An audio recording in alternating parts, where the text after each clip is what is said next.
انسانوں کی عظیم اکثریت کیسی کیسی مشکلات کے ساتھ دوچار ہوتی ہے۔ عظیم اکثریت وہ ہے کہ جو کمر توڑ دینے والی مشقت کرنے کے باوجود 2 وقت پیٹ بھر کر کھانا نہیں کھا سکتے، جن کے بچوں کو علاج کی سہولت میسر نہیں، مشقت، محنت، تکلیف، نہ صرف محنت و مشقت، محنت و مشقت کے اعتبار سے تو ہم یہ کہہ سکتے ہیں کہ انسان بھی لدو اونٹ کے مانند ہے یا کولو کے بیل کے مانند ہے، لیکن حیوان اور انسان میں اس اعتبار سے بڑا فرق ہے۔ انسان میں احساسات، رنج، غم، صدمہ، کسی جانور کا بچہ جب جوان ہو گیا اس کے بعد وہ جانے اس کی زندگی علیحدہ ہے، والدین کی علیحدہ ہے، والدین بھی پتہ نہیں کوئی ان کا جوڑا ہے کہ نہیں مستقل۔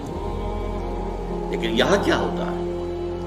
یہاں جس اولاد کو پالا پوسا، جنہیں اپنے جگر کے ٹکڑا سمجھ کر اور اپنا پیٹ کاٹ کر جن کو پالا ہے، اگر وہی بیٹا جوان ہو کر سینہ تان کر بات کرتا ہے، یا جیسا کہ آپ سنتے ہیں باپ پر ہاتھ اٹھا لیا ہے، ماں کو مار دیا ہے، قتل کر دیا ہے، جو صدمہ اس وقت انسان کو ہوتا ہے کیا کسی حیوان کو ہوتا؟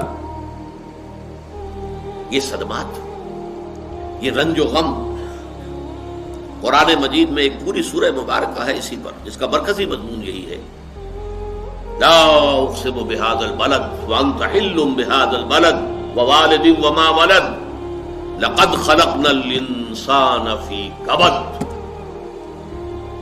میں جو ابتدائی قسمیں ہیں ان کو اس وقت تشریح نہیں کروں گا، اس لیے کہ وہ ہمارا اس وقت کا موضوع نہیں ہے۔ جس چیز پر قسمیں کھائیں اللہ نے 3، لا اقسم بہذا البلد وانت حل بہذا البلد ووالد وما ولد، 3 قسمیں کھا کر بات کیا کہی؟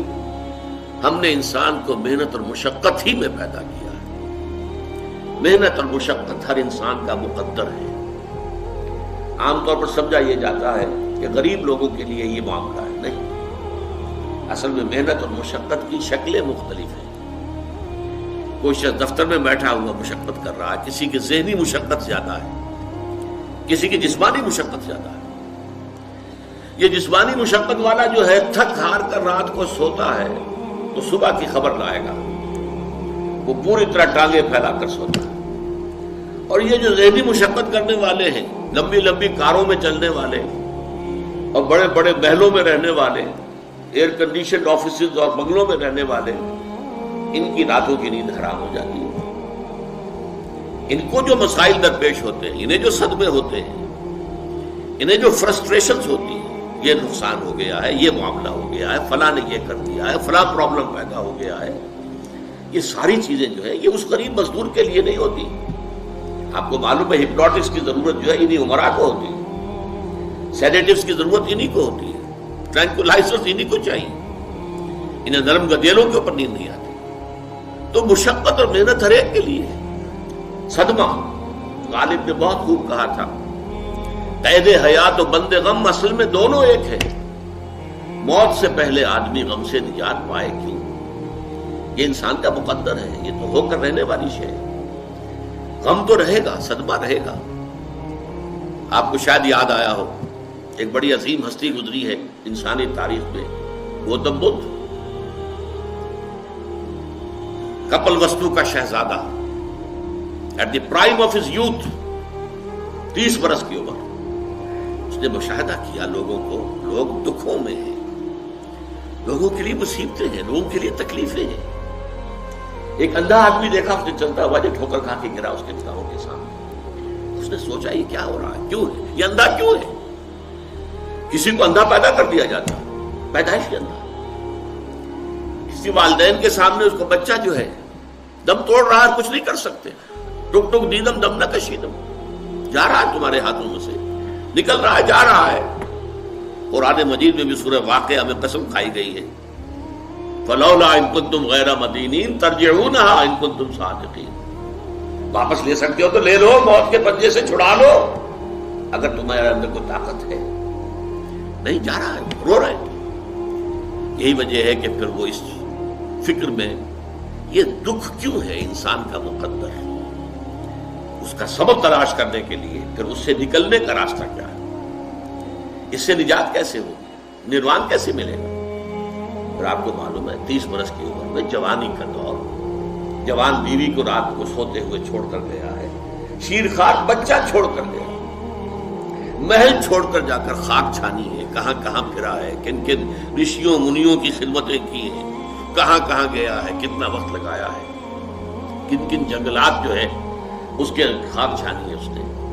بہرحال اسے کیا ملا کیا نہیں ملا یہ میں اس سے بحث نہیں کرتا، اس لیے کہ ظاہر بات ہے کہ وہ حضرت مسیح علیہ السلام سے بھی قبل کی شخصیت ہے، اور اکثر لوگوں کی تعلیمات بگڑ گئی ہیں۔ حضرت مسیح علیہ السلام کی تعلیمات اگر قرآن مجید ہمیں نہ بتائے تو ہمیں کیسے معلوم ہو کہ ان کی اصل تعلیم کیا تھی؟ عیسائی جس مسیح کو ماننے والے ہیں اس مسیح کو تو ہم نہیں مانتے، اللہ کا بیٹا تو ہم نہیں مانتے، لیکن اگر قرآن مجید واضح نہ کرتا تو ہمیں کیسے معلوم ہوگا؟